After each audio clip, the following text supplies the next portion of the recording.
Havendo número legal, declaro aberta a sessão. Alguma emenda à ata da sessão anterior? Aprovada sem emenda. Expediente. Expediente. Ofício do excelentíssimo senhor desembargador Saraiva Silvinho, presidente em exercício do Conselho da Magistratura do Estado do Rio Grande do Norte. Senhor desembargador, cumprimentando, tenho a honra de comunicar que o Conselho da Magistratura, em sessão ordinária realizada na presente data, a unanimidade acolheu proposição da minha pessoa, no sentido de ser consignada em ata, moção de congratulações a Vossa Excelência pela outorga do título honorífico de doutor honoris causa, concedida pela Universidade do Estado do Rio Grande do Norte, em reconhecimento à sua relevante contribuição àquela instituição de ensino. Ao ensejo, renovo vossa de elevada consideração e apreço atenciosamente e somente, Excelência. Ordem jurisdicional. O doutor Azevedo Hamilton, Vossa Excelência tem dois acordos para leitura.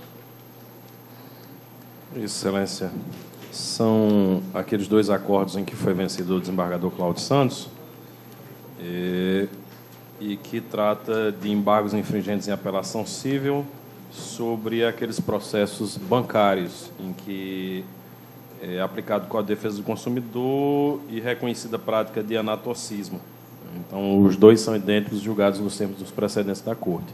Pois não, pois não, se satisfizer, os acórdãos são idênticos aos anteriores. São idênticos, a matéria conhecida e tal. Em discussão, o acórdão aprovado. Ainda tem, se alguém tem mais alguma leitura de acórdão? Julgamentos feitos que independem de pauta, mandado de segurança. O primeiro mandado de segurança 2014-3645, desembargador Amauri é o relator. Está em mesa, senhor presidente. Mandado de segurança, que impetrante Manuel Nunes de Oliveira Filho, impetrado secretário de Administração de Recursos Humanos do Estado do Rio Grande do Norte. Essa matéria, senhor presidente, senhores embargadores, já há precedência na casa, matéria pacificada. Salvo engano da minha parte, divergência parcial do desembargador Cláudio Santos. Mas trata daquela questão de aposentadoria especial de policial civil, com proventos integrais. Eu digo na ementa o seguinte: constitucional, administrativo e previdenciário, servidor público, policial civil, aposentadoria especial com proventos integrais, diligência do artigo 40, parágrafo 4 da Carta Federal. Regulamentação da aposentadoria do servidor policial pela Lei Complementar 51 de 85, isso o Supremo já consagrou. Norma recepcionada pela Constituição Federal de 88. Omissão da administração em preparar os atos necessários à aposentadoria do servidor. Ato administrativo vinculado, concessão da segurança. Os precedentes nessa casa, no sentido de conceder a segurança, e assim eu faço, concedendo o prazo para que a administração, prazo de 60 dias, para que a administração ultime os atos necessários à aposentadoria. Reconheço o direito e dou prazo para que a administração proceda aos atos necessários à aposentadoria, senhor presidente. No caso agora, é a unanimidade, né, dada a ausência do desembargador. Me parece que sim. Cláudio, não sei se todos de acordo com o relator. Então, a unanimidade, concessão da segurança dos termos do voto do relator. O segundo é o mandado de segurança 2014-4850, também da relatoria de Vossa Excelência. Impetrante Hélia Maria da Silva, impetrado secretário de Saúde Pública do Estado do Rio Grande do Norte. Aqui trata-se de requerimento de licença-prêmio, que foi requerido pela impetrante e negado pelo secretário com base no decreto 23.627 de 2013, que a despeito de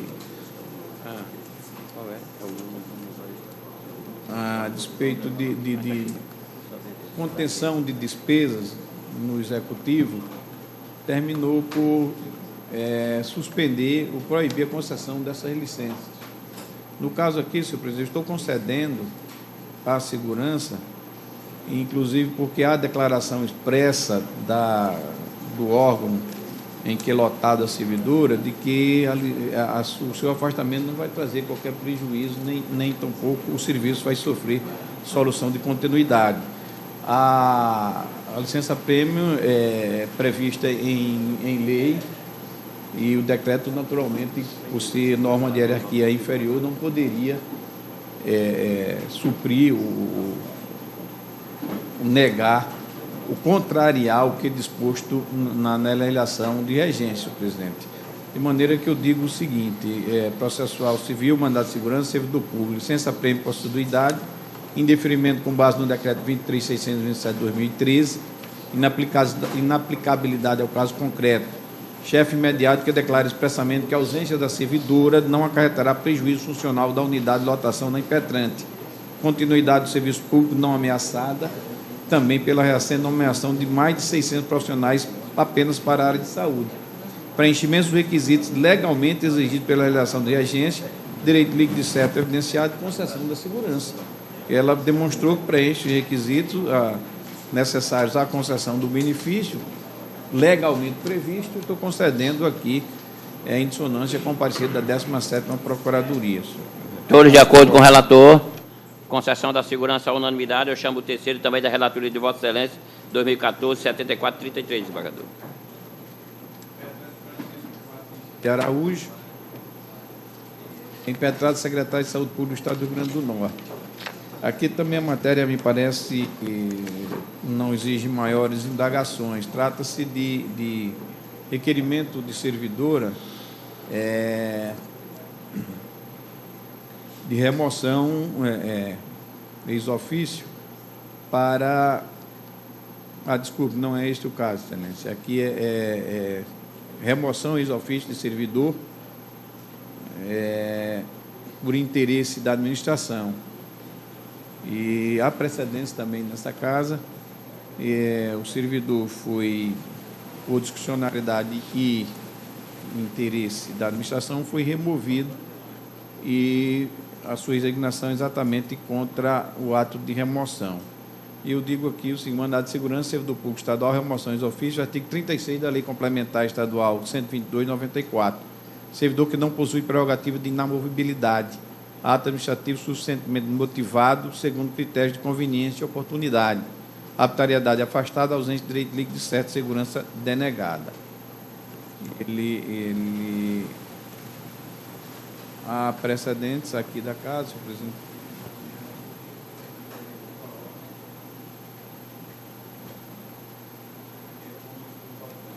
Todos de acordo com o relator, denegação da segurança, a unanimidade, denegação. O quarto, também da relatoria de Vossa Excelência, o mandato de segurança 2014-9023, desembargador.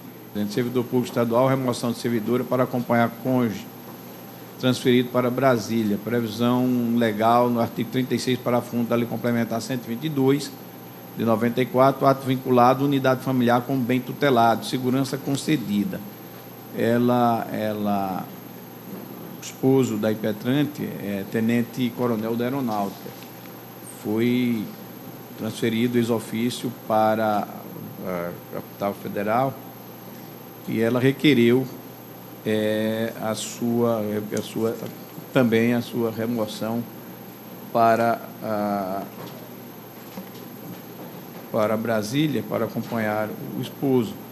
E foi negado no primeiro momento, apesar de o seu chefe imediato ter concordado e o parecer próprio da assessoria ter sido pelo deferimento do pedido. Eu estou aqui entendendo, inclusive invocando precedentes aqui da Casa e do próprio STJ, o ministro Jorge Scartesini, aqui o ministro Ibanez Monteiro, também o ministro Cláudio Santos, aqui também na nossa corte. Estou aqui concedendo a segurança, concordo com o parecer da 15ª Procuradoria de Justiça. Inclusive, havia sido já concedida a liminar nesse sentido. Ratificando a liminar. Como estou votando. Todos de acordo com o relator, concessão da segurança à unanimidade. Até porque, senhor voto do presidente, relator. Até porque ela foi removida para um órgão do próprio Estado do Rio Grande do Que lá Norte. tem representação lá em Brasília. Representação. Conforme a tem um órgão lá no Estado.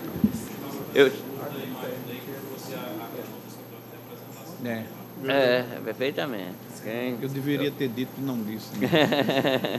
O quinto é o mandado de segurança 2014-17, 12.759, doutor Azevedo, é o relator, Vossa Excelência está com a palavra. Excelência. Neste mandado de segurança, por ocasião do julgamento passado, o desembargador Ibanez, inclusive, havia suscitado a questão de uma impropriedade técnica, de uma preliminar de ofício não acatada. E, realmente, isto havia escapado à minha revisão e, na realidade, deveria apenas constar do corpo do voto o comentário acerca da legitimação da parte, né, da litisconsorte passiva e do Estado do Rio Grande do Norte. Aqui se trata de um pedido do senhor Alcimar Nilson de que seja lhe concedido pleno acesso aos termos de uma sindicância que está em tramitação lá perante o juízo da comarca de Luiz Gomes. Eu menciono ao longo do voto que, como se trata, a privacidade a ser protegida seria especificamente da servidora que é alvo da sindicância, ela está legitimada para estar no feito como litisconsorte passiva. E, quanto ao mérito, eu justamente denego a segurança por considerar que, na esteira de precedentes aqui do STJ e do próprio Código de Normas aqui da Corregedoria, a sindicância tem natureza sigilosa. Por tais motivos, eu denego a segurança. Todos de acordo com o relator? A unanimidade da denegação da segurança, eu chamo o sexto, também da relatoria de Vossa Excelência, 2014-129. Também, matéria já conhecida aqui da Casa, são aqueles mandados de segurança para fins de ter acesso a supletivo. Já há vários precedentes das câmaras e também aqui do próprio Pleno, e eu concedo a segurança. Retrado contra o secretário de Educação e Cultura do Estado do Rio Grande do Norte. Todos de acordo com o relator? Sou vencido nessa matéria, senhor. Por maioria. E queria registrar que conheço as razões da divergência do desembargador Ibanez e, muito embora as considere ilustras, realmente mantenho o voto. Então, por maioria, concessão da segurança, vencido o desembargador Ibanez Monteiro. O sétimo desembargador João, Vossa Excelência, é o relator, 2014-10-313. Está em mesa, senhor presidente. Impetrante é CIGEAC Maracajá Ramos e o impetrado é o juiz de direito da segunda vara criminal da comarca de Mossoró. De respeito, senhor presidente, eminentes colegas, a ausência de intimação do advogado do impetrante da decisão que inadmitiu o recurso de apelação criminal interposta na segunda vara criminal da comarca de Mossoró. O voto está disponibilizado. Ele não ataca a decisão em si, ele ataca a não intimação do despacho da decisão que inadmitiu o recurso criminal. Sim, consta as folhas 210 dos autos, uma certidão da diretora de secretaria da segunda vara, que ela diz, aspas, não houve intimação de defesa quanto à decisão que deixou de receber o recurso de apelação, fecho aspas. Então, é contra essa decisão que não recebeu que ele está atacando esse ato. Eu estou concedendo a segurança em sintonia com o parecer da segunda Procuradoria, declarando a nulidade dos atos e, em virtude do princípio constitucional para a defesa, estou determinando a nulidade desses atos praticados após essa não intimação. Porque ele só tomou conhecimento, estou fazendo assim um relatório rápido, porque eu acho que a matéria não comporta maiores divagações, porque ele, o que é que houve? Ele só veio tomar conhecimento do ato através de isso foi um porte ilegal de armas, ele ficou respondendo a um processo, e ele foi intimado pelo juiz da vara de execuções penais da comarca de Campina Grande, para cumprir já a pena, sem ter sido intimado da não inadmissibilidade do recurso. Ele não tinha mais prazo, eu fiz uma observação. Ele não tinha mais prazo, por isso que cabe. Em consulta ao SAGE, inclusive, constatou-se que, não obstante o juiz tenha reconhecido o equívoco na não intimação do réu, até o presente momento, o fez de maneira que eu estava aqui recomendando o regular andamento do processo ao juiz. Inclusive, ele reconhece isso. É como eu estou votando. Ok. Concessão da segurança, todos de acordo com o relator. É uma excepcionalidade. Senhor presidente, eu vou ficar vencido aí nessa matéria. Eu entendo que não seria o caso de mandado de segurança. Teria aí o recurso próprio a ser... Mas o prazo já tinha passado. Mas ele não Mas foi aí, se ele intimado. não tinha sido intimado, Não foi intimado. se ele não tinha sido intimado, não começou nem o prazo ainda. Pois é isso. Mas só que... O processo andou. Não começou o prazo para ir. O problema é que o processo andou. Pois é. Aí Pra seria ele, a não, correção, mas só que o não juiz seria deu a correção parcial, então? Quando ele recebeu... Não, eu entendo que o mandato de segurança desse caso é o meio hábil, porque quando ele recebeu a intimação, já foi do juiz de execução criminal de Campina Grande. Já para cumprir. Para cumprir a decisão.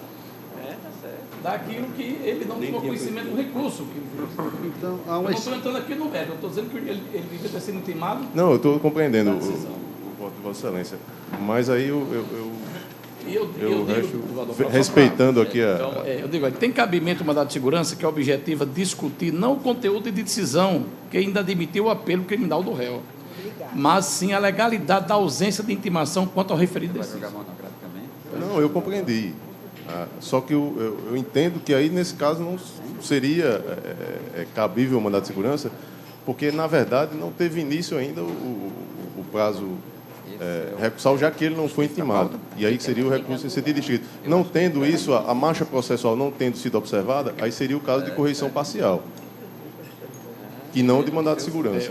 Eu não entendo assim, eu entendo cabível. Tem que anular o despacho, né?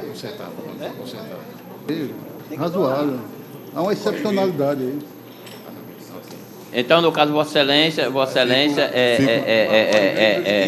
impropriedade da via eleita, usando o mandato de segurança como sucedâneo de recurso, é isso? Exatamente.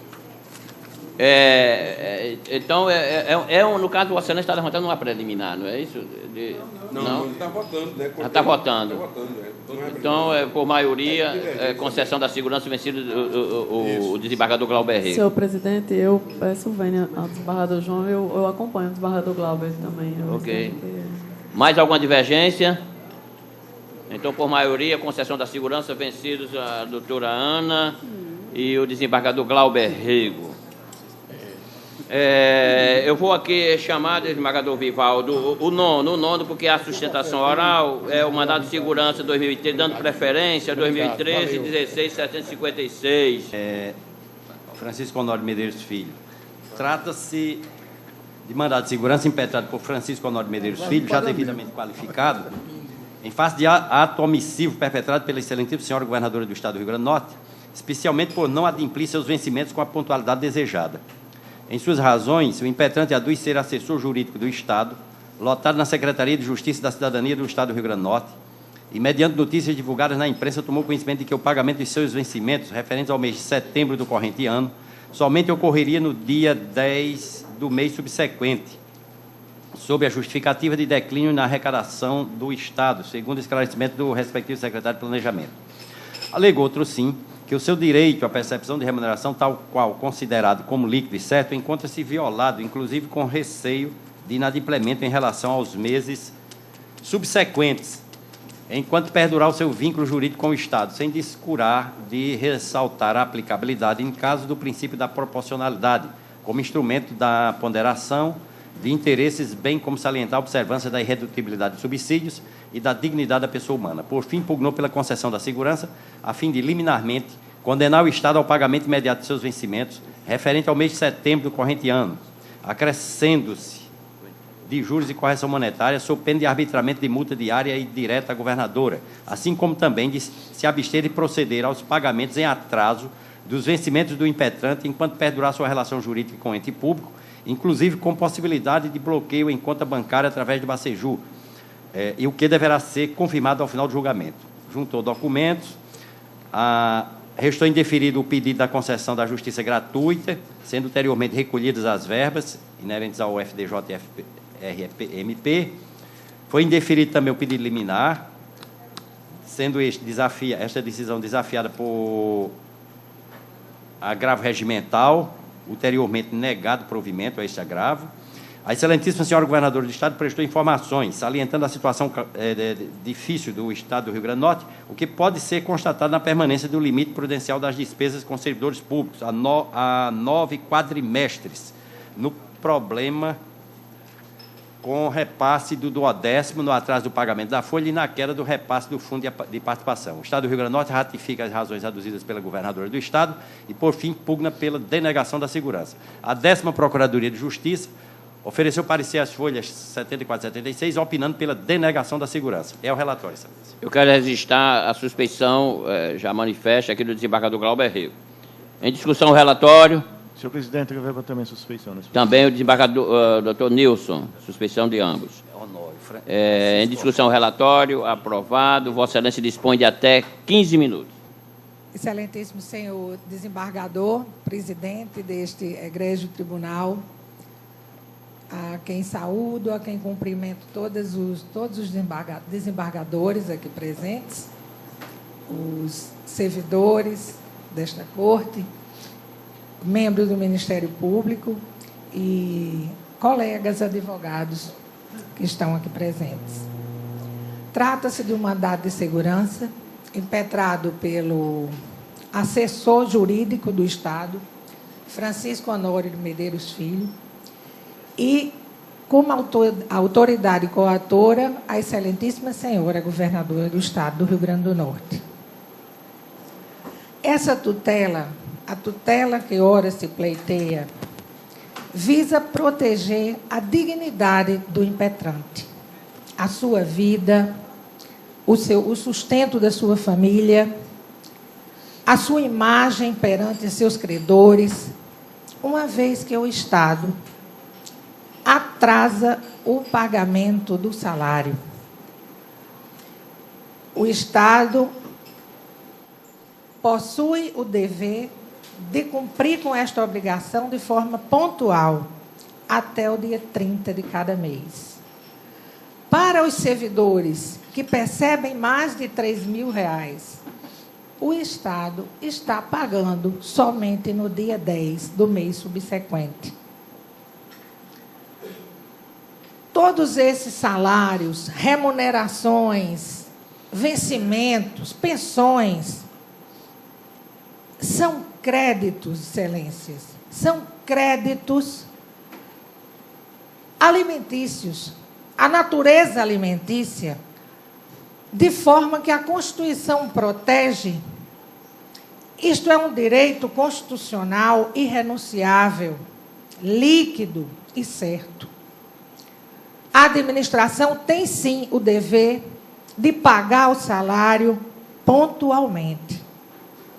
Tanto que o artigo 28 do parágrafo 5º da Constituição do Estado do Rio Grande do Norte reza: os vencimentos dos servidores públicos estaduais, da administração direta e indireta, autárquica, fundacional, são pagos até o último dia de cada mês, corrigindo-se monetariamente os seus valores, se o pagamento se der além deste prazo. Notem, excelência, são pagos até o último dia de cada mês. Essas regras de proteção aos créditos de natureza alimentar são regras tão fortes, tão rígidas, tão sérias, que até mesmo a ordem de precatório, ela tem a sua preferência na ordem cronológica, quando se trata de crédito alimentar. Há, sim, uma diminuição no poder aquisitivo do impetrante, no poder aquisitivo dos servidores públicos estaduais.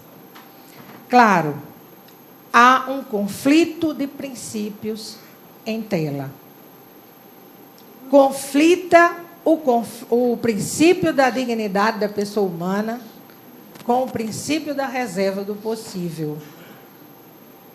O princípio da reserva do possível é uma realidade, sim. A limitação de recursos não podemos deixar de observar. Mas, uma vez conflitando esses princípios, o princípio da proporcionalidade vem dizer e vem eleger que a proteção maior deve ser dada aonde o prejuízo for maior. De forma que não resta dúvidas que o princípio da dignidade da pessoa humana prepondera sobre o princípio da reserva do possível. Então, nós temos hoje que a nova ordem constitucional, ela transmuda filosoficamente o Estado Democrático de Direito. O novo Estado Social Intervencionista interfere. Hoje, nós temos que o Poder Judiciário também é mudada a postura do Poder Judiciário. O Poder Judiciário detém o poder o controle da constitucionalidade das leis e da constitucionalidade dos atos da administração. É nesse sentido, Excelência, que esta advogada está, esta honrada tribuna, honrosa tribuna, para requerer, em nome do impetrante, a segurança a que faz jus, no sentido de que o Estado não volte, se for o caso, se já tiver cumprido de forma pontual nesses últimos meses, mas que o poder público, que o Estado, seja coibido de voltar a atrasar salários sagrados e consagrados pela nossa Constituição. A arguição está terminada, Excelência. Por isso, requeiro a concessão da segurança sem a perda do objeto pelo fato do Estado ter voltado a pagar. Devolvo a palavra ao relator. Eu já mandei providenciar a disponibilização do voto, não sei se vai chegar a tempo. Já exercido o juízo de admissibilidade, passo adiante a analisar o mérito do presente rate. Compulsando os autos, verifique que o cerne da questão aqui travada consiste em aferir acerca da possibilidade jurídica de concessão de segurança em favor de Francisco Honório de Medeiros Filho, na qualidade de assessor jurídico do Estado do Rio Grande do Norte, de modo a resguardar seu direito à percepção de remuneração já vencida, em setembro de 2013, bem como assegurar a pontualidade do adimplemento de vencimentos nos meses subsequentes, enquanto perdurar seu vínculo jurídico com o ente público, inclusive com a possibilidade de lançar mão de medidas processuais coercitivas. No que pertine ao primeiro capítulo, ressalta a evidente perda de objeto, considerando que a parcela referente ao mês de setembro de 2013 já foi adimplida pela fonte pagadora. Aí digo, a Constituição do Estado do Rio Grande do Norte, por seu turno, disciplina que os vencimentos dos servidores estaduais e administração direta e indireta deverão ser pagos até o último dia de cada mês, sendo devidamente corrigido o valor na hipótese de impontualidade. Transcrevo aqui o artigo 28, parágrafo 5º da Constituição Estadual, e especialmente o parágrafo 5º, quando ele diz o vencimento dos servidores públicos, estaduais e municipais da administração direta, indireta, autárquica, fundacional, de empresa pública e de sociedade de economia mista, são pagos até o último dia de cada mês, corrigindo-se monetariamente os seus valores, se o pagamento se der além desse prazo. Fecha aspas. Como visto, o próprio texto constitucional não assegura o direito líquido e certo do impetrante em perceber seus vencimentos até o último dia do mês. Eis que ressalta a necessidade de correção do quanto no caso de inadimplemento, ou seja, trazendo a possibilidade justamente de impontualidade. Aliás, o próprio Supremo Tribunal Federal já sumulou a matéria. Súmula 682. Não ofende a Constituição a correção monetária no pagamento com atraso dos vencimentos de servidores públicos. Da mesma forma, a Lei Complementar 122/94, Regime Jurídico contra os Servidores do Estado do Rio Grande do Norte, em análise minudente aos artigos 39 e 52, não alberga qualificada como direito líquido e certo a procedência da percepção de vencimentos exatamente até o dia último do mês. Em caso de implemento dos vencimentos dos servidores com atraso de 10 dias, especialmente para aqueles que oferem renda superior a R$ 3.000, justifica-se em razão da situação financeira do Estado, que pode ser constatado pela publicação dos decretos 22.141 de 2011 e 23.627 de 2013. Malgrado este relator entenda a gravidade do atraso, seja pela natureza alimentícia dos vencimentos, seja sob o matiz da honradez dos compromissos assumidos pelo servidor, destaco que a remuneração não está deixando de ser adimplida, surgindo ao impetrante, via de consequência, o direito à respectiva correção, eis que se trata de dívida de valor, inclusive com incidência de índice que mais reflita a perda do poder aquisitivo da moeda. Trago a lume ensinamentos do renomado doutrinador Carvalho Filho, aspas, em nosso entender, trata-se de fato grave, apto a ensejar a responsabilidade funcional dos agentes responsáveis por essa impontualidade, seja qual for o nível administrativo em que se situem. A despeito disso, já reinou grande controvérsia a respeito da incidência de correção monetária sobre o pagamento da remuneração funcional efetuado com atraso. Atualmente, contudo, domina o entendimento de que tais valores constituem dívida de valor e, por conseguinte, suscetíveis de atualização monetária. Isso para que as importâncias devidas não sofram redução em seu valor real, em virtude da corrosão provocada pelo decurso do tempo e pela diminuição do poder aquisitivo da moeda. Destarte, não há que se falar em violação à irredutibilidade de vencimentos, porquanto inexiste decréscimo remuneratório, salientando que a concessão da segurança nos modos pugnados implicaria invariavelmente na violação direta ao princípio da isonomia, em detrimento do direito daqueles que percebem na data acima mencionada.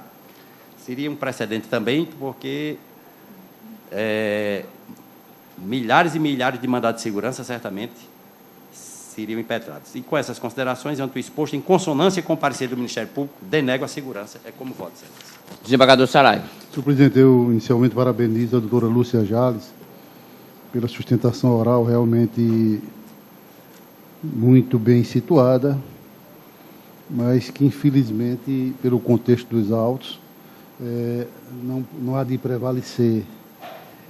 Que realmente, no primeiro aspecto, questão do salário de setembro, a prova nos autos, e o relator disse muito bem que houve o pagamento, então estaria prejudicado, uma perda superveniente do objeto do próprio mandamus.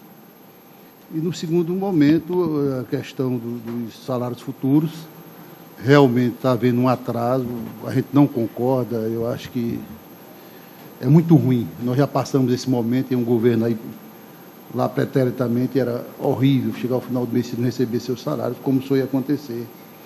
Mas há, inclusive, senhor presidente, uma previsão de pagamento, né, até o dia 10. E a imprensa vem a publicar quase que diariamente que o Estado colocará os pagamentos em dias. Então, eu não vejo liquidez, como disse muito bem o relator, a esse direito postulado. Realmente não há uma redução salarial, há tão somente um retardamento infeliz, de sorte que, enquanto mandado de segurança, eu acho que não deve prosperar. Daí, com todo respeito, a tese bem sustentada, que parabenizo a doutora Lúcia Jales, faço repetir, acompanho o voto bem lançado do eminente relator. Doutor Paulo Maia. Sem divergência. Doutora Ana. Com o relator, senhor presidente. Desembargador Ibanez.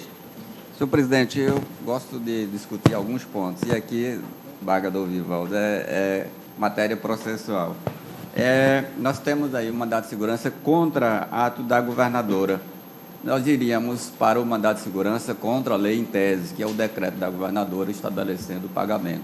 E a matéria simulada, não cabe mandado de segurança contra a lei em tese. Então, é quanto ao ato concreto. O ato concreto é do secretário de administração, que é aquele que faz o pagamento. Portanto, eu suscito a preliminar de ilegitimidade passiva da governadora. Desembargador Vivaldo. Os decretos, foram eles que escalonaram esse pagamento. Mas é a lei em tese, desembargador Vivaldo, é isso que eu estou dizendo. O decreto é da governadora, mas é a lei em tese. O ato concreto é o efetivo pagamento. Mesmo tendo um decreto, o secretário pode achar que já é possível pagar no calendário normal. Então, ele pagaria contra o decreto? Não sei, eu estou dizendo que é o ato. Existe a lei, existe o ato concreto. Contra a lei em tese, a meu ver, a matéria simulada não cabe mandado de segurança.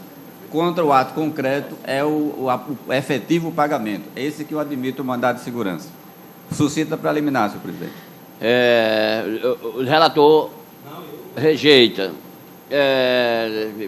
Desembargador Saraiva, preliminar, levantado pelo desembargador. Como sempre, o desembargador Ibanez é razoável. Excelência, o procurador não se pronunciar sobre. Desculpe, o procurador. Vou falar o procurador. Verdade. Desembargador Ibanez, eu só quero só um esclarecimento com relação à preliminar suscitada por Vossa Excelência.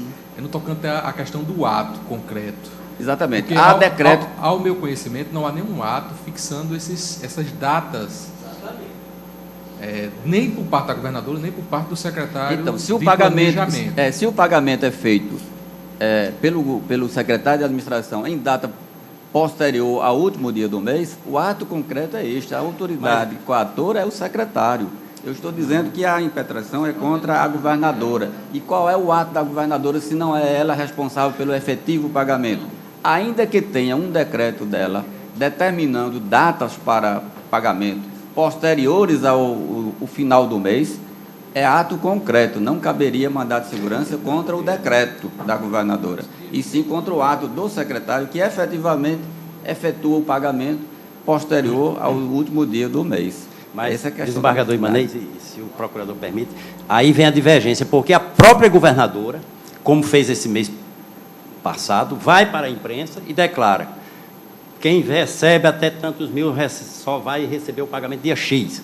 Aí, em seguida, achou pouco, aí foi e disse, na imprensa divulgou, que garante que até o término do governo dela, ela paga em dia todo mundo. Então, é a declaração expressa da governadora. Mas o secretário é apenas o intermediário. Esse ato não está no processo, está na televisão, como também não está jornal. nenhum ato do secretário. O secretário faz o pagamento, desembargador Vivaldo. O pagamento é o ato concreto. Quem paga? Por lei, a atribuição ou a competência, vou dizer a atribuição, tecnicamente, a atribuição é da ato do secretário efetivar pagamento, não é da governadora. Desembargador Ibanez, só outro esclarecimento. Sim. Eu não verifiquei no mandado de segurança constar como, no polo passivo, né, o secretário de Administração e Planejamento.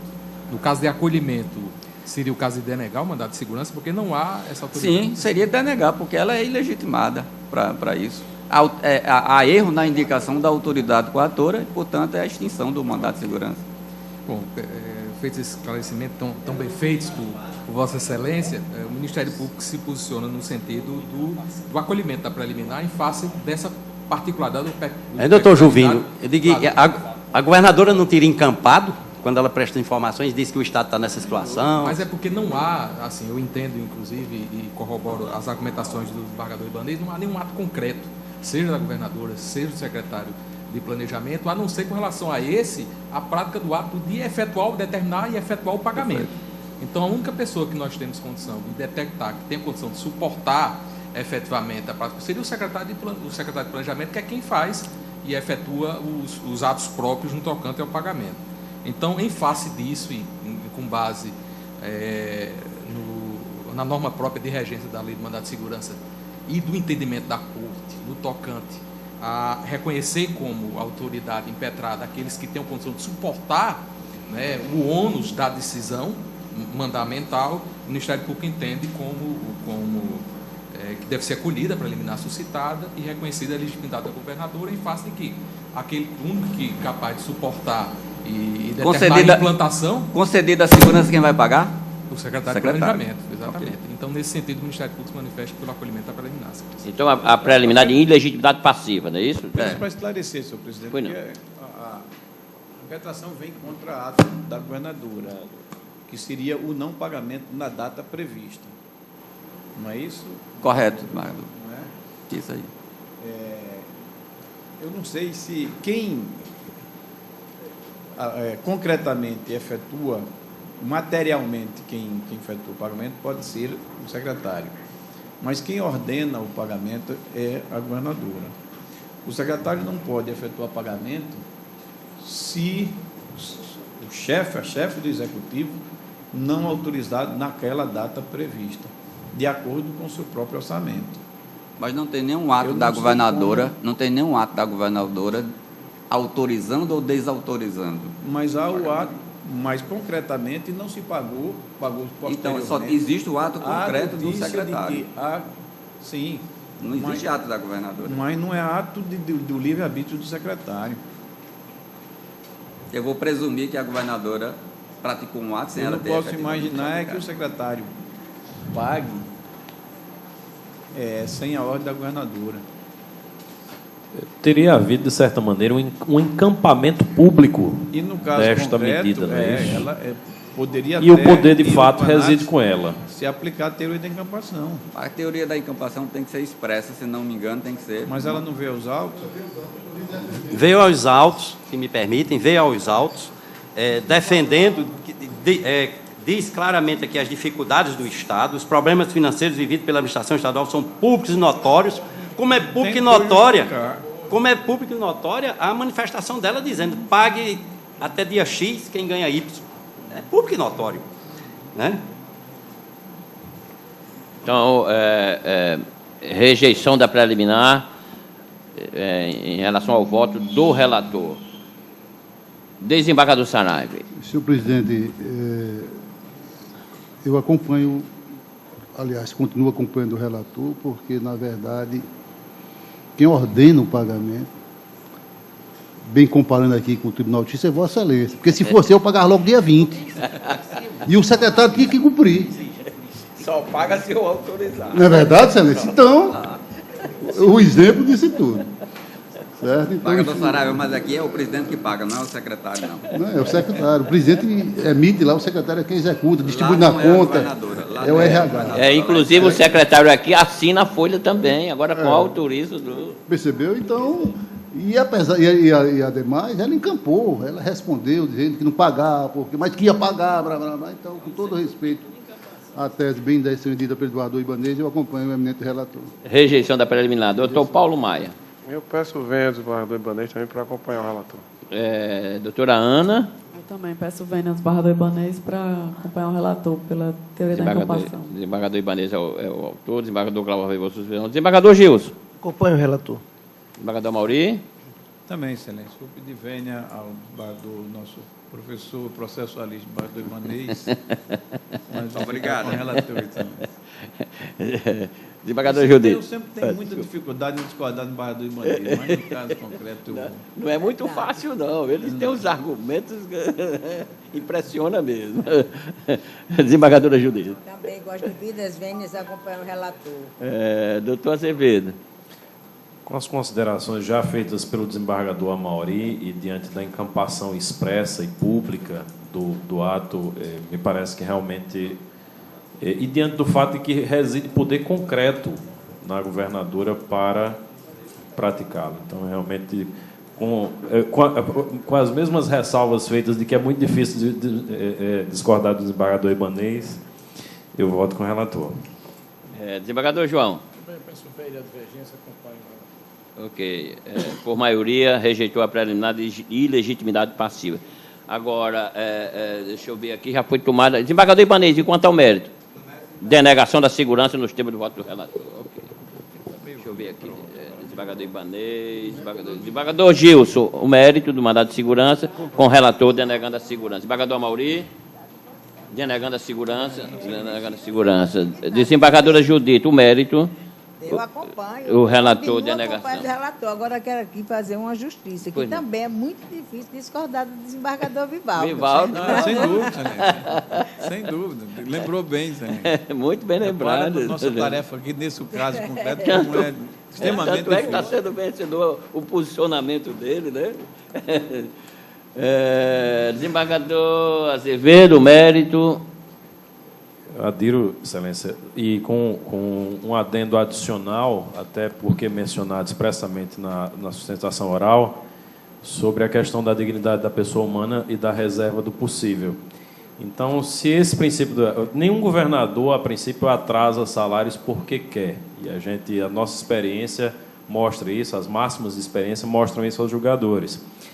E que nós percebemos aqui é que, muito embora o princípio da dignidade da pessoa humana ele reine, e não haja dúvida disso, até porque todas as pessoas precisam honrar seus compromissos, precisam alimentar seus filhos, se alimentarem, e não há dúvida disso, mas a reserva do possível, realmente, o próprio nome já está dizendo, é o que é possível.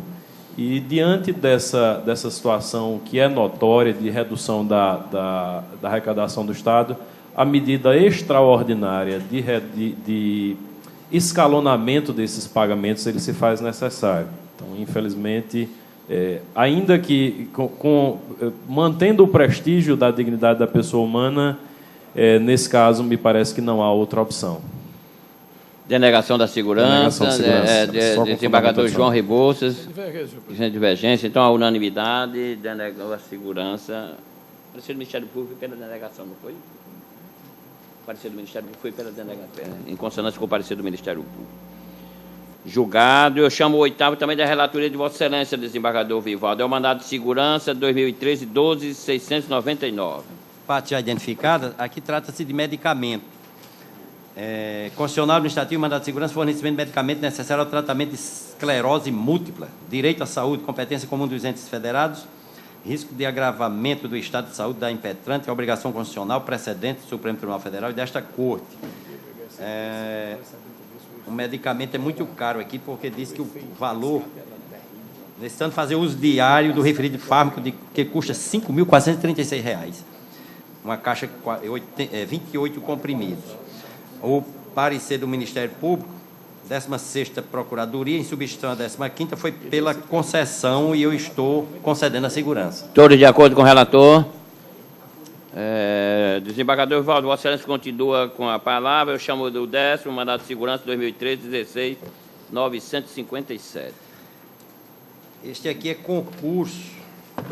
Constitucional administrativo, mandado de segurança, concurso público para provimento de cargo de especialista, suporte pedagógico, aprovação dentro do número de vagas, pretensão de nomeação, prorrogação do prazo de validade do concurso, discricionariedade da administração pública até o término do referido prazo de validade, inexistência de ilegalidade ou abuso de direito, ausente de direito de certo, segurança denegada.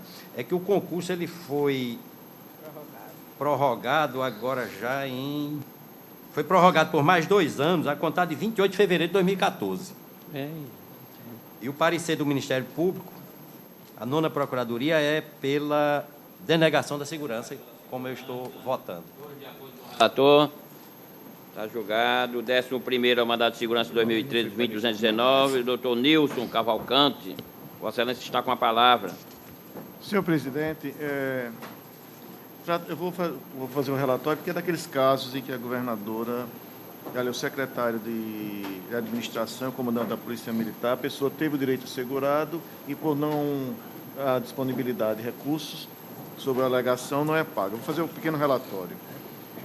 Trata-se de mandado de segurança com pedido liminar, interpretado por Adriano Araújo Boaventura, contra ato omissivo, supostamente ilegal, praticado pelo comandante-geral da Polícia Militar do Estado e pelo secretário estadual de Administração e Recursos Humanos, autoridades que apontadas como coautor, as quais deixaram de implantar em seu contra-cheque o valor equivalente ao novo numerário estabelecido pela Lei Complementar Estadual 463 de 2012.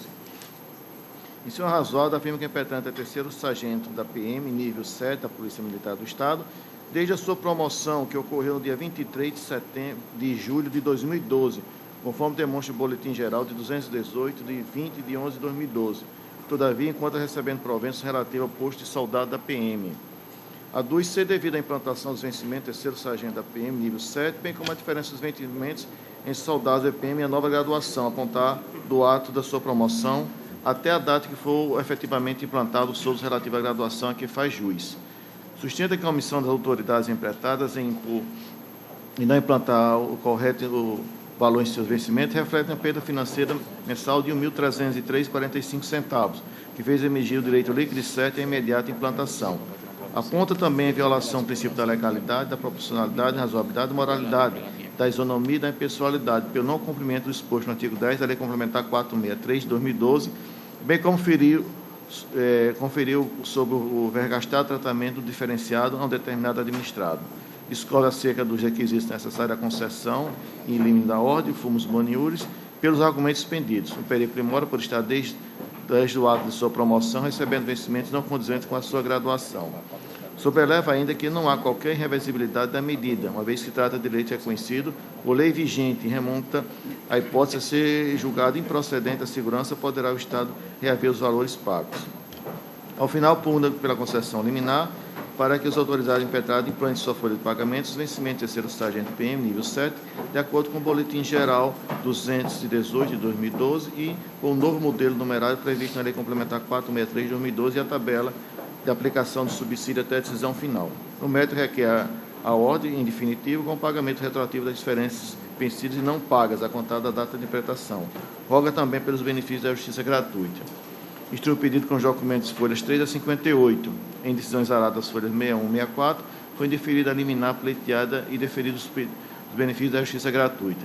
O secretário de Administração e Recursos Humanos limitou-se a encaminhar as informações ao Comando Geral da PM, as folhas 67, 68 e 72, as quais afirmam que a referida autoridade ter cumprido os atos necessários à progressão funcional do militar. Entretanto, a implantação cabe ao primeiro impetrado, juntou documentos folha 73 e 131. O Estado do Rio Grande do Norte não apresentou defesa do ato, conforme certidão folha 132. Com vista dos autos, a nona Procurada de Justiça opinou pela concessão da segurança para impedir as autoridades impetradas a implementar os efeitos financeiros do novo enquadramento funcional do impetrante, conforme ato que concedeu as folhas 134, 139 e ao relatório. Em discussão, relatório. Aprovado. Tem precedentes, né? Tem vários precedentes nessa matéria. Estou concedendo nos termos em constante com o parecer do Ministério Público. Isso. Alguma divergência? Está julgado, Excelência. O 12º, também da relatoria de Vossa Excelência. Está impedida a doutora Ana Carolina. O mandato de segurança 2014, 4107, desembargador. Trata-se de mandato de segurança com pedido liminar, interposto por Feuster Müller Júnior da Rocha e Alain Cleito Pereira de Almeida, contra ato da juíza de direito da primeira vara criminal do Distrito Judiciário da Zona Sul, autoridade apontada como coatora. Em seu razoado, alega os impetrantes que no processo de número 0100-185, dígito 20, 2014, a impetrada determinou medidas cautelares de busca e apreensão e prisão temporária, as quais foram cumpridas em relação ao primeiro impetrante, Feuster Müller Júnior da Rocha. Afirma que, na qualidade de advogado do primeiro impetrante, o segundo impetrante, Alain Cleito Pereira de Almeida, não conseguiu, desde 17 de fevereiro de 2012, entre aspas, obter vista dos autos e ter acesso aos elementos de prova já produzidos e concluídos, inclusive o decreto de prisão temporária e seu cliente. Aduzem que as medidas cautelares de busca e apreensão e de prisão temporária já foram devidamente cumpridas desde 13 de fevereiro de 2014, só conferindo aqui. Bem como que a súmula vinculante de 2014 do Supremo Tribunal Federal garante o acesso ao defensor aos autos, bem como a Lei 8906 de 2004, Estatuto da Advocacia. Esclarece que, ao chegar ao fórum, em 17 de fevereiro de 2014, o causídico foi informado que o expediente já tinha se encerrado e, no dia seguinte, recebeu a notícia que seria necessário requerimento de acesso aos autos a ser submetido à autoridade impetrada, sendo insuficiente o instrumento procuratório por tramitar o processo em segredo de justiça. Pontifica que não há que se falar em segredo de justiça e negar o acesso aos autos investigatórios, quando os elementos de prova já estão concluídos. Requer, ao final, concessão liminar, a fim de que fosse garantido o acesso imediato aos autos do processo já referido, especificamente aos elementos de prova já concluídos e ao decreto de prisão temporária. No mérito, pede a ordem definitiva, ao contrário que seja concedida segurança para tornar sem efeito a auto da autoridade impetrada, de forma a garantir o livre exercício da advocacia, o direito à ciência técnica do advogado, a defesa do direito à liberdade e ao devido processo legal. Postulam também pelos benefícios da justiça gratuita, bem como que fosse apurada a responsabilidade da autoridade impetrada e que quem não fosse achar a culpa, inclusive de eventual configuração de crime de abuso de autoridade nos termos do artigo 3º, a linha A e J da Lei 4889/65. Instrui o pedido de documentos, folhas 14 a 33. As folhas 36 e 37 foi determinado o recolhimento das custas processuais por parte do segundo impetrante, que restou cumprido as folhas 39 e 40. As folhas 41 foi deferido o pedido de justiça gratuita ao impetrante, Feuster Müller Júnior da Rocha, e solicitadas as informações de estilo da autoridade impetrada, antes da apreciação do provimento liminar reclamado. Cumprido tal, informou a autoridade impetrada que não restringiu o exercício da advocacia, mas apenas cumpriu o disposto no provimento número 054/2010 da Corregedoria desse Estado e, principalmente, resguardar a possibilidade de acesso de investigação ainda em curso, diligências pendentes, sobre crimes extremamente graves, com pluralidade de investigados que tiveram o direito de sigilo restringido, bem como o efeito tramita em segredo de justiça. Acrescentou que não há nenhuma deliberação concedendo ou negando o acesso ao advogado do impetrante, uma vez que optou causídio em não peticionar no sentido, como prevê o provimento retrocedimencionado. Asseverou que a investigação foi deflagrada em processo inquisitorial instaurado para apurar delito de homicídio praticado contra Flávio Augusto da Costa Leandro e lesões corporais em face dos ofendidos Felipe Augusto da Costa Leandro e Igor Hernandes Pinheiros, todos baleados na passarela do bairro de Neópolis em 15 de 11 de 2013. Crimes estes supostamente envolvidos participantes de torcidas organizadas e clubes de futebol dessa capital, sendo a investigação denominada, entre aspas, Operação Clássico Rei. Relatou que, com a avança da apuração, a autoridade policial requeriu a interceptação de comunicações e quebra sigilo telefônico de parte dos investigados, que restou deferido, cujos procedimentos continuam em andamento. Ressaltou que o próprio procedimento investigativo, que o advogado quer acesso, traz em seu bolso diligências pendentes de cumprimento, em razão de não ter sido um dos mandados de prisão temporária cumprido, por estar investigado em lugar incerto e não sabido. Expôs que não desconhece o teor da súmula 14 do Supremo Tribunal Federal, mas o direito nela abarcado não pode ser exercido de forma irrestrita, não abrangendo o direito de visita ao advogado e diligência ainda em curso, sob pena de comprometimento da possibilidade de sucesso das investigações. Após citar precedente em prol dos tribunais superiores, informou o andamento de todos os procedimentos investigativos relativos ao processo do RIT, folhas 44 e 46. O Estado do Rio Grande do Norte requeriu seu ingresso no polo do presente RIT, ocasião que reiterou os argumentos expostos pela autoridade impetrada nas folhas 47. Em decisão exarada das folhas 51 e 56, foi deferida parcialmente a segurança, aspas, para que seja concedido o direito de acesso aos autos, processo de número tal, aos impetrantes, com vista em secretaria do juízo, ou retirada de cópia xerografada, acompanhada de servidor da Secretaria da Vara, nas próprias dependências do fórum, se for o caso, e de Estado, e desde que tal acesso seja limitado aos documentos já disponibilizados, juntados e finalizados aos autos, vedado, portanto, o acesso a qualquer diligência pendente de finalização e ainda não juntado aos autos. Fecho aspas. Com vista dos autos, a 11ª Procuradoria opinou pela concessão parcial da segurança, confirmando a liminar deferida anteriormente. E ao relatório. Discussão relatório. Senhor presidente, em forma síntese, eu estou mantendo a liminar deferida pelo desembargador Amilcar, que restringiu o acesso apenas àqueles documentos já concluídos juntados aos autos. E com relação ao pedido de responsabilidade, eu não vejo também como configurar, porque não tem nenhuma pertinência. No meu voto, eu esclareço exatamente sobre essa parte. E no caso é concessão parcial, ratificando a liminar anteriormente concedida. Exatamente, excelente. Alguma divergência? Só uma Desembargador Glauber. Não seria o caso de perda superveniente do objeto, já que... Excelência, não é perda superveniente, porque eu procurei verificar, o processo ainda não foi concluído. A instrução, não foi, vendo aqui, já foi realizada. Não foi, esse processo eu coloquei em pauta e não foi julgado, ele não foi, então eu não posso... A instrução foi realizada, mas o acesso, a pretensão, ela foi...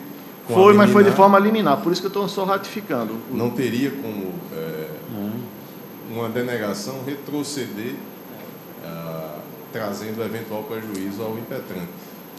Com a concessão da liminar, teve exaurido a sua pretensão. Então haveria perda superveniente do objeto. Desembargador Glauber, permite? Pois não. É que o que ele questiona é uma suposta decisão de indeferimento de um requerimento verbal. Tem mais esse detalhe. Não é? Um requerimento verbal para ter vista dos autos. O que a autoridade impetrada disse foi tão somente que precisava do requerimento escrito, formular o requerimento, como é todo ato processual. Tem que ter um pedido do advogado para ter vista, já que ele não era habilitado no processo. Então, ela precisava o advogado requerer para ela deferir. Ela, em nenhum momento, negou esse pedido dele, negou acesso ao processo. O que ela disse é, faça o requerimento. E eu fico a perguntar, e isso é motivo para mandado de segurança? Isso é ato ilegal da autoridade coatora, né? Nenhum advogado pratica ato processual penal verbal. Não existe. No pequenas causas, eu até ainda admito a informalidade e os atos não escritos, mas no processo comum, penal, não é possível. E o advogado dizer que isso é ofensa ao direito líquido e certo dele, e que o ato da autoridade coatora é ilegal, eu não consigo ver. Então, eu voto pela denegação da segurança sem restrição. Mas, Bardo Ibanez, isso aí já seria no mérito. Eu estou em preliminar, eu entendo que há... Vossa Excelência está discutindo perda do objeto. Perda do objeto. Porque com a concessão da liminar, ele teve a pretensão dele atendida. Visto dos autos, independentemente de requerimento. Então, o que o que for decidido aqui não vai interferir naquilo que estou decidido com a liminar. Também. A concessão ou a denegação não vai modificar. Não vai modificar. Eu concordo com a preliminar. Agora, se não for acolhida a preliminar, eu voto pela denegação da segurança por essa razão. Exatamente. Vamos fazer o seguinte, eu vou tomar os votos, porque já que o desembargador Dr. Nilson está pela denegação da segurança, mas Vossa Excelência está levantando a preliminar, né? A preliminar de perda do objeto. Então vamos tomar... Parcialmente, Excelência, até porque o processo não foi concluído. Esse processo já coloquei em pauta e retirei exatamente procurando saber se ele havia concluído. Ainda tem diligências e tem no processo a ser cumpridas. Mas o processo, Excelência, ele não está mais em segredo de justiça. Não, em segredo de justiça ele apenas... Não está aqueles atos que ainda estão pendentes. Aliás, estão em segredo de justiça aqueles atos ainda pendentes de diligência. Qual foi a pretensão no mandado de segurança? Foi ter acesso... Veja bem, ele queria ter acesso aos autos para ver todas as diligências que estavam sendo feitas. Sim. O desembargador Amilcar deferiu apenas aquelas que já estavam concluídas e que estavam nos autos. Ainda ficou pendente, por isso que esse processo eu já coloquei em pauta e retirei, daquelas diligências requeridas pelo Ministério Público, que ainda estão em curso. Há pessoas que ainda não consigam, com o mandado de prisão temporária, ainda não foi cumprido, Excelência. Eu estou vendo aqui, audiência, instrução de julgamento, dia 30 de setembro, às 11 horas e 15 minutos. Mas ainda não foi foi instrução, havendo a instrução, resta tão somente ser julgado. E a instrução foi pública e com a presença dos advogados. Exatamente. Assim, é uma preliminar que eu suscito, Excelência, e aí, de perda superveniente. A perda superveniente. Só, senhor presidente, me parece a questão do opinamento do Ministério Público. A gente vai. Vossa Excelência está levantando a preliminar de perda superveniente do objeto. Excelência, o Ministério Público se manifesta no sentido do acolhimento da preliminar, em face não só dos argumentos levantados por Vossa Excelência, complementados também pelo desembargador ministro, né, Ibanez, mas também pelo desembargador ministro Amauri. Realmente os argumentos são suficientes para levar o Ministério Público a se manifestar pelo acolhimento da preliminar de perda, inclusive dos efeitos para o processo. O relator. Senhor presidente, diante desses argumentos, eu vou acolher. Todos acolhem a preliminar de perda superveniente do objeto, extinguindo o processo em consequência sem julgamento de mérito. Com certeza. É isso? E me parece que o interessante para o fundamento da perda do objeto não só a questão da concessão da liminar, mas que, muito embora nós aqui não tenhamos denegado, né, se faça referência, inclusive, exatamente, a instrução concluída e a ausência do próprio ato. E até porque o pedido foi atendido, né, Maurício? Foi atendido o pedido, né? E o processo, a instrução concluída agora, não há mais. Doutor Paulo. Não, o que me assusta, apesar de estar acolhendo a preliminar, é um mandado de segurança contra um ato de uma juíza que cumpriu um provimento da corregedoria, que pediu ao advogado para que tenha um provimento expresso, com um artigo expresso, que diz que, nesses casos, é necessário fazer o requerimento. Né? E aqui, no caso de outros casos que houve segredo de justiça, o desembargador Cláudio fez isso e vários outros desembargadores. E já julgamos o mandado de segurança aqui, denegando exatamente com base na previsão do provimento da corredoria. Tem um provimento até do provimento, né? Não é vista dos autos. A diferença, desembargador Mauri, é que o provimento fala em retirada dos autos, que é feito também aqui no tribunal. O advogado quer tirar um processo que está em segredo de justiça, ele tem que fazer o requerimento. Não é vista dos autos. A única diferença é essa. Um é vista dos autos, que foi isso que foi pedido, e a outra é retirada dos autos. Quando se trata de retirado, aí tem que haver o requerimento expresso. Perfeito. Ok. Mas, de qualquer forma, aí não há nenhum ato, salvo engano da minha parte, da juíza indeferindo o requerimento. Exatamente. Mas seria até, eu não sei, agora me preocupa exatamente, diante da situação, se declarar a perda do objeto sem se enfrentar um mérito, não é? Acho mais interessante, desembargador Amaury, não é isso? que for para o mérito discutir isso, depois de mantida a denegação da segurança, por exemplo, a liminar produziu efeito. Não tem como desfazer os efeitos da liminar. Esse é o problema. Se denegada a segurança, se concedida a segurança, eu fico preocupado com isso. Porque nós abriremos um precedente muito forte aqui para que advogados não habilitados cheguem e tenham vista dos autos sem ser advogado no processo com sigilo, com instrução em andamento diligência sendo realizada, e eu quero ver e tenho o direito que há um precedente tribunal dizendo que independe de requerimento. Eu me preocupo com isso aí também. Então, a solução aqui proposta pelo desembargador Glauber e acolhida por Vossa Excelência me parece ser a mais razoável. Eu estou inclinado a isso aí com esses argumentos. Ok. Todos de acordo com a perda do objeto, extinção do processo? Então, em consonância com o parecer do Ministério Público, posso proclamar, não é? A unanimidade acolheu a preliminar de perda do objeto e, em consequência, seguiu o processo sem julgamento de mérito, não é isso? Ok. O 13º foi saído da publicação, que é do desembargador Dilermano. O 14º... Não está em mesa. Não está em mesa. Não está em mesa. Esgotada a pauta, os mandados de segurança, eu vou chamar aqui um pedido de vista, agravo interno no mandado de segurança, 2014-17-842, agravando Enoque Antônio dos Santos, advogado doutor Marcos Gomes e outro, agravado juiz da Vara Civil da Comarca de Corrais Novos, relator Vivaldo.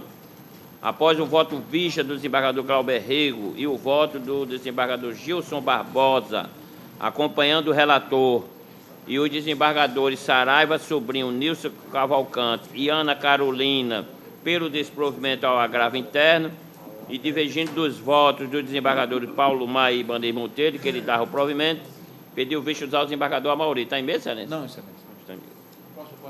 Então, recursos em mandado de segurança, embargo de declaração. O doutor Azevedo tem um embargo de declaração em mandado de segurança. Vossa Excelência está com a palavra. O assunto dos embargos ele foge um pouquinho do ordinário, porque ele são embargos de declaração de um julgamento unânime aqui do plenário, em que se denegou a segurança, reconhecendo-se a inconstitucionalidade daquele dispositivo que prevê a vinculação de vencimentos de servidores aos auditores fiscais. Matéria já bastante conhecida aqui deste plenário. No entanto, a parte alega que já havia sido vitoriosa no mandado de segurança 1785/93, em que pleiteava a implantação desta mesma gratificação. E ali ficou decidido que se concedia a segurança impetrada, declarando sem efeito o ato indeferitório, impugnado indeferitório da implantação da gratificação, para, em consequência, determinar que a digna autoridade coatora proceda ao pagamento da gratificação a que faz jus a impetrante.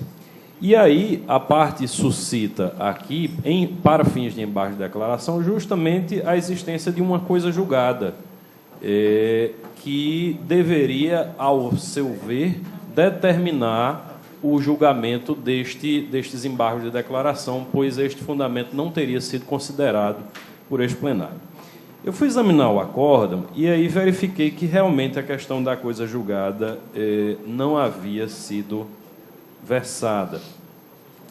E aí eu digo, no voto, como alegado anteriormente, a embargante alega que há omissão no acordo proferido das folhas 99 e 107, especificamente no que toca à alegação de coisa julgada material formada pelo trânsito em julgado do acórdão proferido no mandado de segurança 1785/93. A partir de uma atenta leitura da integralidade de referido acordo, depreende-se que, de fato, naqueles autos, restou garantida à impetrante a percepção da gratificação de parcelas previstas no artigo 21 da Lei 6.038/90, valor pecuniário que, inclusive, vem sendo percebido por esta parte, conforme demonstram os contra-cheques de folhas 26 a 31. Nos presentes autos, por seu turno, a impetrante pretende, pontualmente, a revisão do valor dessa gratificação, considerando-se a mudança de nível instituída pela Lei Complementar número 484, ou seja, ela foi promovida, ela foi reclassificada por essa Lei 484. Contudo, esta Corte de Justiça, ao julgar o mérito mandamental, em atenção à precedência da Casa, declarou incidentalmente a inconstitucionalidade do artigo 21 da Lei 6.038/90, que serviu de amparo legal para a concessão da gratificação em momento anterior, decisão esta, reitere-se, já transitada em julgado. O julgamento ora embargado, ao que parece, não traduz nenhuma incongruência com a concessão da segurança que garante até hoje a percepção da gratificação de parcelas pela impetrante. A declaração de inconstitucionalidade incidental realizada no acordo embargado, embora impeça a concessão da revisão da gratificação de parcelas, na medida em que retira a legitimidade da norma matriz que ampara a referida benesse, não tem o condão de alterar os efeitos da coisa julgada, que está devidamente respeitada, que a partir de então passa a ser o único fundamento para o recebimento da gratificação, e não mais o artigo 21 da Lei 6.038/90. Esse entendimento prevalece ao considerar-se que, embora a declaração de inconstitucionalidade incidental atinja os efeitos do dispositivo legal em referência, impossibilitando a concessão da segurança requerida nestes autos, não afeta a norma concreta contida no acórdão proferidos nos autos do mandado de segurança julgado em 1993. Noutros termos, a declaração de inconstitucionalidade proclamada por esta Corte no acordo embargado não alcança a coisa julgada destacada na causa de pedir, que ampara a pretensão mandamental, mas a norma abstrata, o artigo 21 da Lei 6.038/90, inviabilizando pontual e especificamente a pretensão da revisão de gratificação de parcelas vindicada pela impetrante nestes autos. É oportuno registrar que essa conclusão não afasta o conhecimento de que a decisão de inconstitucionalidade do Supremo Tribunal Federal em controle concentrado poderia retroagir para atingir coisa julgada material, conforme é possível extrair da leitura do artigo 27 da Lei 9868/99. Feitos estes esclarecimentos, entanto, senada a omissão soerguida nos presentes declaratórios, não havendo razões que determinem a modificação do entendimento lançado no acordo embargado.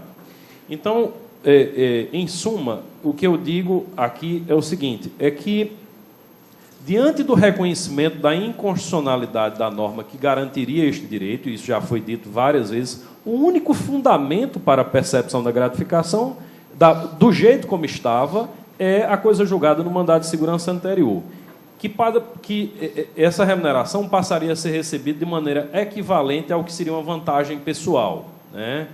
E que isso inviabiliza a revisão da gratificação por ocasião de ulteriores modificações, porque a lei que garantia este direito foi reconhecida já como inconstitucional.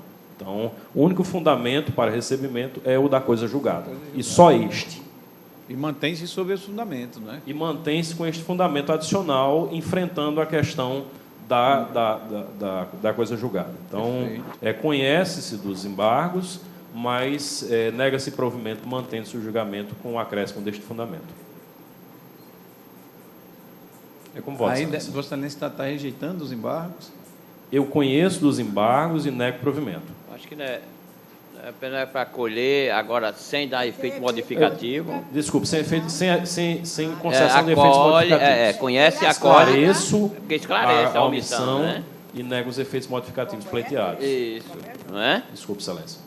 Mas está em discussão, não é isso? Está em discussão. O resultado. Desembargador Maurício, alguma dúvida? Não, a minha dúvida os embargos foram interpostos com efeito modificativo Exato, para dizer que o acórdão não enfrentou a questão da coisa julgada material. Julgada material.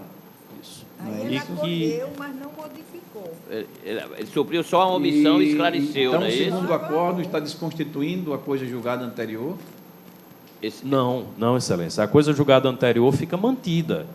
Ela já havia ganhado esse direito à percepção de parcelas no julgamento anterior. O que se nega neste momento é a revisão, preservado o direito à correção monetária, obviamente, mas é a revisão pelo fato dela ter sido reclassificada posteriormente. Então, a rigor, o que a gente está fazendo é dizendo que o que foi garantido lá permanece. Ela ganhou o direito de 40% do nível 2. Então, permanece como se fosse vantagem pessoal. O fato dela, posteriormente, ter sido reclassificada para o nível 3, não concede a ela o direito de ganhar 40% do nível 3, porque o fundamento do deferimento do direito anterior não mais subsiste. Então, o único fundamento é a coisa julgada, e mais nada. Certo. Então, a situação anterior está preservada. Preservada e cristalizada, com o único direito a ser acrescido pela correção monetária, de acordo com os padrões normais de revisão do funcionalismo. Então, é conhecimento e acolhimento dos embargos para suprir a omissão, sem, no entanto, dar efeito modificativo. Exatamente. Ao julgamento. Não é assim? Isso. Todos de acordo? Doutor Paulo, Vossa Excelência tem um embargo de declaração. É mesmo, Excelência. É um embargo de declaração, mandado de segurança, 2013-00081, dígito 1. Embargante Norma Regina Teixeira de Oliveira Lima, embargado Estado do Rio Grande do Norte. Nesse caso aqui, ambos os embargados, eles requerem, na verdade, uma reforma do julgado. E os embargos de declaração não se prestam a isso, notadamente, um dos embargantes requer a aplicação de uma súmula vinculante que só foi consolidada após a aprovação do acordo. Então, eu estou conhecendo e rejeitando os embargos por ausência de contradição, obscuridade ou... Todos de acordo com o relator? Conhecimento e rejeição dos embargos. Um agravo interno, doutor Azevedo tem um agravo, não é, doutor? Ou regimental? Este é bastante simples. É um regimental em mandado de segurança contra a decisão do relator que indeferiu liminarmente a inicial em mandado de segurança interposto como substitutivo de ação de cobrança. Então, e aí se conhece o recurso e se nega provimento. Conhecimento e desprovimento do recurso, todos de acordo? Doutor Nilson, Vossa Excelência tem um agravo.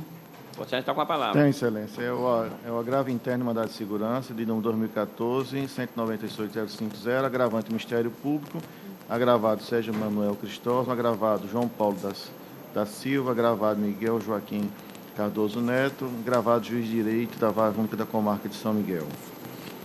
O Ministério Público do Estado do Rio Grande do Norte, por seu Procurador de Justiça, impede o mandado de segurança quanto à decisão proferida pelo Juiz de Direito da Vara Única da Comarca de São Miguel, que nos autos do processo crime de número 100.248/49 de 2014, revogou a prisão cautelar em favor de Miguel Joaquim Cardoso Neto, cujos efeitos foram estendidos aos demais acusados, Sérgio Manuel Cristóvão e João Paulo da Silva. O impetrante pretende, mediante o presente mandamos, atribuir efeito suspensivo ao recurso em sentido estrito, interposto contra a mencionada decisão liberatória, a fim de restabelecer a custódia cautelar dos litisconsortes acima referidos, aduzindo, para tanto, que houve violação do direito líquido e certo, por quanto presente os requisitos da prisão preventiva, especialmente diante da peculiaridade revelada pelos acusados, cuja segregação não se afigura antecipação da pena. Ao final, já em sede liminar, requer a concessão da segurança para que seja atribuído efeito suspensivo ao recurso em sentido estrito, interposto contra o deciso impugnado, com a imediata expedição do mandado de prisão em desfavor do litisconsorte em destaque. Através de decisão de folha 233 e 236, a inicial foi indeferida liminarmente, com fundamento em que não cabe mandado de segurança, com o objetivo de atribuir efeito suspensivo ao recurso em sentido estrito, estabelecendo a segregação dos réus ocorrido hora de litisconsorte passivo. Quanto à mencionada decisão, o Ministério Público Estadual, depois pelo Procurador-Geral Adjunto, de Justiça Adjunto, propõe um presente agravo interno, alegando em suma que a regra do cabimento, não cabimento de mandados na espécie, excepcionada quando revela a necessidade de prisão preventiva, como no caso dos autos em que está demonstrada a periculosidade de consorte passivo que praticaram o delito de roubo majorado no concurso de agente pelo emprego de arma de fogo, além de corrupção de menores, folha 238 e 244. Requer o conhecimento e provimento agravo para o deferimento da inicial, concedendo o efeito suspensivo, hora pleiteada e ao relatório, senhor presidente. Discussão, relatório. Aprovado. Pode votar, senhor. Preenchidos os requisitos de admissibilidade com êxito do agravo interno. Não me convencendo os argumentos traçados no recurso em destaque, mantenho a decisão agravada, motivo pelo qual reitero os fundamentos sobre o qual firmei o indeferimento da liminar inicial. Pois bem, és o artigo 10 da Lei 12.016 de 2009, em que a inicial será indeferida desde logo quando a decisão motivada, quando não for o caso de mandado de segurança, ou lhe faltar um dos requisitos legais, ou quando ocorrido o prazo legal para interpretação. No caso, não tem cabimento o presente mandamos. De acordo com a jurisprudência afirmada pelo Superior Tribunal de Justiça, o mandado de segurança não se presta para conferir efeito suspensivo ao recurso em sentido estrito interposto, quando a decisão revogatória de prisão preventiva, revelando-se constrangimento ilegal, o manejo do remédio constitucional para estabelecer a segregação em desfavor do indivíduo na pendência de resignação recursal. Trago aqui a decisão da ministra do STJ no recurso, no habeas corpus, Maria Tereza de Assis Moura, da 6ª turma, julgado agora recentemente, 14 de setembro de 2004, que na parte que interessa na subemenda está assim, no item 2. O sistema recursal processual penal, a destinação dos efeitos suspensivos, obedece a uma lógica que presta relevância aos direitos e garantias fundamentais, iluminado pelo devido processo legal. Nesse contexto, segundo a jurisprudência desta Corte, revela constrangimento legal o manejo de mandado de segurança para restabelecer a Constituição em desfavor do indivíduo na pendência de resignação interposta. Outra, da ministra Laurita Vaz, no habeas corpus 229.958 do Rio de Janeiro, na parte emendada, habeas corpus processual penal, crime de homicídio tentado qualificado 6 vezes, formação de quadrilha armada. Revogação da prisão preventiva, mandado de segurança, efeito suspensivo, recurso sentido estrito, improbidade, precedentes, pedido extensivo dos efeitos, similitude da situação fática processual. E consta na subemenda 1. Consoante o entendimento manifestado por essa Corte Superior de Justiça, é incabível, de regra, a impetração do mandado de segurança para conferir efeito suspensivo ao recurso em sentido estrito interposto contra a decisão revogatória de custódia cautelar. 2.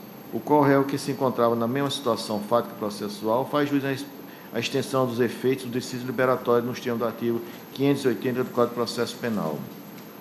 Outra, também do ministro Gilson Dipp, no HC 158.422 de São Paulo, julgado em 15 de fevereiro de 2011. Está assim emendado, processual penal habeas corpus, mandado de segurança contra a decisão que relaxou a prisão em flagrante do paciente.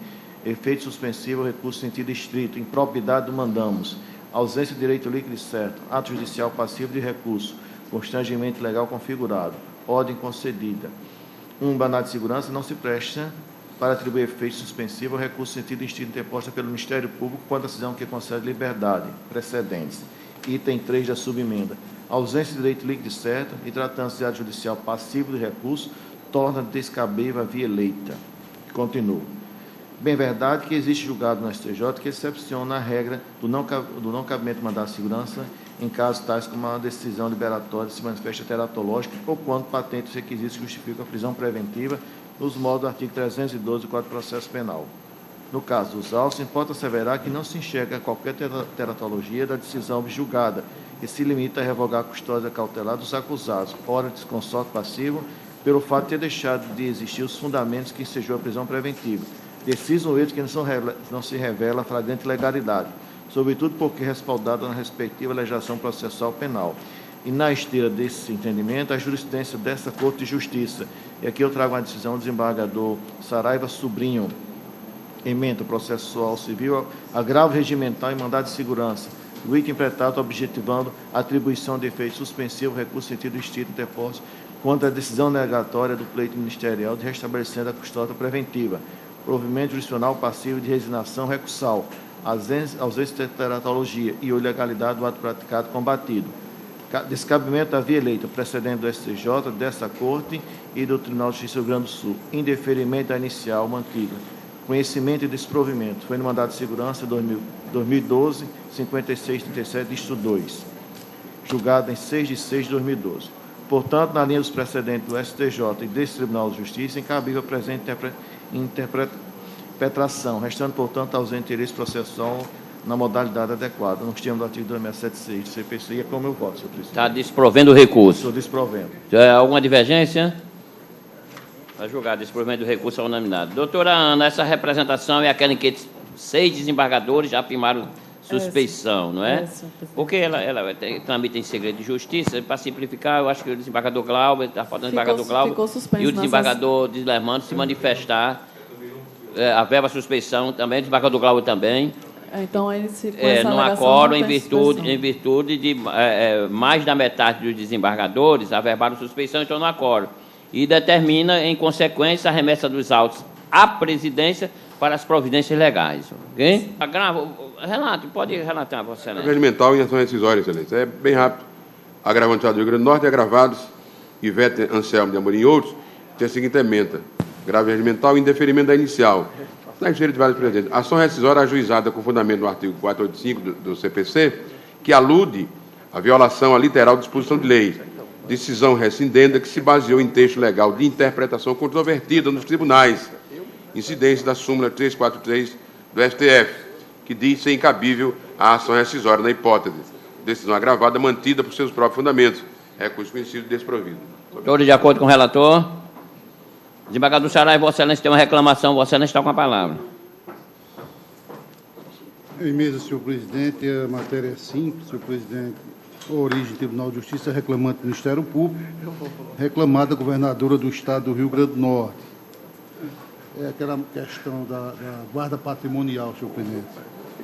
Eu digo constitucional e processual civil, reclamação, descumprimento da acordo lavrado em ADI, reconhecendo a inconstitucionalidade da Lei Estadual 6.989/97, que designou policiais militares da reserva remunerada para tarefas por prazo certo. É a guarda patrimonial. Ofensa à autoridade da decisão do plenário desta Corte de Justiça. Justificativa lançada pela autoridade reclamada, desprovida de substrato e plausibilidade. Protelação e malferimento ao comando judicial configurados. Precedente desta Corte, procedência da reclamação, senhor presidente. Todos de acordo com o relator? Eu vou pedir vista. Quer pedir vista? Então, vamos fazer. Vossa Excelência... Eu tenho dúvidas, desembargador Saraiva, só com relação à possibilidade da reclamação, nesse caso. Eu tenho em gabinete e eu quero... Então, nós vamos consignar. Vossa Excelência pediu o visto antecipado e os demais aguardaram o voto visto. Bom, assim? Após o voto relator, pediu antecipadamente visto o desembargador Glauber Rebo. Os demais aguardarão o voto visto. Perfeito. Mais algum processo em mesa que independe de pauta? Pauta anterior, ação penal originária de 2003, 1838, desembargador Vivaldo, relator, desembargador Saraiva, o revisor, aqueles casos da ainda não está em mesa. Então, eu chamo o segundo, ação rescisória de 2007, 4839, doutor Azevedo, é o relator, desembargador João Rebúcio é o revisor. Excelência, trata-se daquelas ações rescisórias que tratam dos casos de URV. E aí é simplesmente a adaptação do julgamento ao que ficou decidido no recurso extraordinário 561-836 do Rio Grande do Norte, que diz que existe a possibilidade de compensação pecuniária unicamente em razão da instituição de reestruturação remuneratória decorrente de legislação específica, julgado de acordo com os precedentes, Excelência da Corte, inclusive um aqui que eu cito é do desembargador Saraiva Sobrinho. Então, qual é a parte conclusiva? Procedência ou improcedência? É a procedência para estabelecer a possibilidade de compensação das perdas. Ok. Todos de acordo com o relator? O revisor? Está de acordo. Eu chamo o terceiro, embargos infringidos 2014-16-501. Doutor Nilson é o relator. O desembargador de Lermando é o revisor. Senhor presidente, é aqueles casos da capitalização de juros que o tribunal já tem batido sempre com um voto do divergente do desembargador Cláudio Santos. E aqui eu estou na esteira dos precedentes, desprovendo os embargos infringentes na esteira dos precedentes de todas as câmaras. Ok. O revisor, como vota, acompanha o relator, todos de acordo. Claro que hoje é a unanimidade, porque o desembargador Cláudio Santos não está presente. Pauta do dia, ação civil originária, 2010, 14.733, desembargador de Lermando é o relator e o doutor Paulo Maia é o revisor. Está em mesa, Excelência? Está, Excelência. O autor é o município de Cruzeta e o réu, o Estado do Rio Grande do Norte. Tem a seguinte ementa esclarecedora, com a vênia que pensa diferente.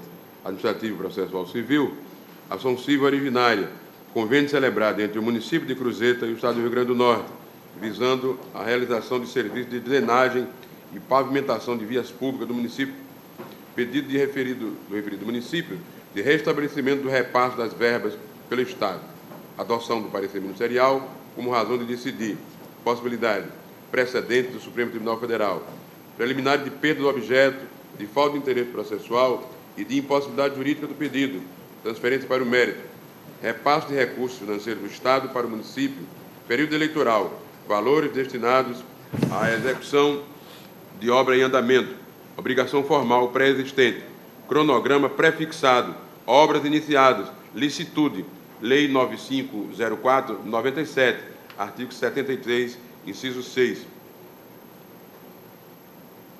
Encerramento do exercício financeiro de 2010, alegação de ausência de interesse processual e de perda do objeto, inocorrência, interrupção do repasse de verba, ausência de fundamento legal, conduta contra a legem, princípio da legalidade, artigo 37, caput, Constituição Federal, manifestação do interesse público na assinatura do convênio e demais atos de fiscalização e execução das obras, políticas públicas de efetivação dos direitos à saúde e à infraestrutura urbana, quebra da relação de confiança da boa-fé objetiva da administração pública, proibição do comportamento contraditório, violação ao princípio da continuidade do serviço público, procedência do pedido. Como voto o revisor. Excelência, transferência de recursos afirmada por convênio entre o município e o Estado, e o Estado vem alegar que não podia porque era em período eleitoral e porque o município não tinha cumprido os requisitos. Só que depois o Estado mesmo reconhece que o município tinha cumprido todos os requisitos. Então, de fato, e não há falta de interesse de agir, se os recursos ainda não foram repassados até a data de hoje, não há impossibilidade jurídica de pedido, pois a liberação dessa verba, na época, poderia ser efetivada, mesmo em período eleitoral, e tendo em vista que o cronograma de obras era anterior ao período eleitoral, e também não há justificativa legal para a suspensão dos repasses, já que há reconhecimento pela Secretaria própria de que o município reunia todos os requisitos na época para que fossem repassados os recursos previstos no convênio. Então, acompanho o relator na integralidade com essas observações. Alguma divergência? Julgado. Eu chamo o segundo, também da relatoria de Vossa Excelência, desembargador. A revisão criminal 2013, 19.537. Revisão criminal, onde é requerente é o de Cláudio Francisco de Lima, requerido da Justiça, e tem a seguinte ementa. Processual penal. Revisão criminal fundada no artigo 621.1 do Código de Processo Penal. Alegação de que a sentença penal condenatória, transitada em julgado, teria sido contrária a texto expresso da lei penal e à evidência dos autos, preliminar de não conhecimento do pedido revisional, por inadequação da via eleita, ante a pretensão do requerente de reexame de provas, suscitada pelo Ministério Público, transferência para o mérito, análise que somente se afigura possível com o exame do próprio conjunto probatório produzido. Mérito, pretensão de aplicação do artigo 71 do Código Penal, não preenchimento do requisito subjetivo para a configuração da continuidade delitiva, conforme entendeu o julgador de primeiro grau. Correta aplicação da lei penal ao caso concreto, ausência de contrariedade a texto expresso da lei penal ou à evidência dos autos, improcedência do pedido revisional. É como voto, Excelência. O revisor, como vota? Excelência, esse caso é de uma tentativa de transformar um crime em concurso material em crime continuado. No entanto, não há nos autos nenhuma prova de que houve crime continuado. Na verdade, há prova, sim, de reiteração de conduta criminosa com o mesmo modus operandi, mas em situações distintas. Né? Então, voto de acordo com o relator. Todos de acordo com o relator e o revisor. Está julgado. Eu chamo o terceiro, embarque à execução 2014, 13.795. O desembargador Ibanez é o relator. É mesmo, presidente. Esse aqui são embarques à execução. No caso, a pretensão é de cobrança de diferença salarial de auditor fiscal que foi reintegrada ao cargo. O Estado apresentou embargos à execução, mostrando diferenças de valores. A parte embargada concordou com os cálculos do Estado e eu estou julgando procedentes os embargos estabelecendo fixação dos honorários sucumbenciais nos embargos e mandando compensar com o crédito que ele terá a receber em precatório. Assim, é pela procedência dos embargos da execução. O revisor do desembargador Glauber. Com o relator, senhor presidente. Todos de acordo com o relator e revisor. Chamo o quarto, embargos infringentes 2014, 7204, relator desembargador Gilson, revisora, desembargadora Judite. Em mesa. Civil e processual civil, embargos infringentes, acordo em apelação civil, ação revisional, contrato de empréstimo firmado, constituição integrante do Sistema Financeiro Nacional, possibilidade de revisão das cláusulas avançadas, objeto da divergência, voto vencido que admitiu capitalização de juros, vedação à incidência, súmula 121 do Supremo Tribunal Federal, declaração de inconstitucionalidade incidental do artigo 5º da medida provisória 2170 de 2001, tese do voto condutor do acordo que deve prevalecer, capitalização afastada, precedentes jurisprudenciais, embargos conhecidos e improvidos. Improvido, a revisora como vota? Da mesma forma, todos de acordo? Pois não, senhor. Todos de acordo com o relator e revisor. Chama o quinto, ação rescisória 2011, 7979, o desembargador Gilson, é o relator, e o desembargador Amaury, é o revisor. Em mesa, ação... Impedido o desembargador João Rebouça. Pode prosseguir, senhor. Ação rescisória, pretensão fundada no artigo 485, inciso 5º e 9º do Código de Processo Civil, violação a literal, dispositivo de lei e erro de fato, inocorrência, discussão quanto à justiça do acórdão rescindendo, inconformismo, passível de exame pela via recursal, ação ajuizada como sucedâneo de recurso, impossibilidade, precedente deste tribunal, improcedência da pretensão rescisória em consonância com o parecer da 6ª Procuradoria de Justiça. O revisor como vota? Tá bom, Excelência. Não há realmente erro de fato. Na verdade, se pretende discutir a matéria já apreciada, a matéria de média apreciada no acordo. Eu acompanho integralmente o relator. Todos de acordo com o relator? Mais algum processo em mesa para julgamento? Declaro encerrada a sessão.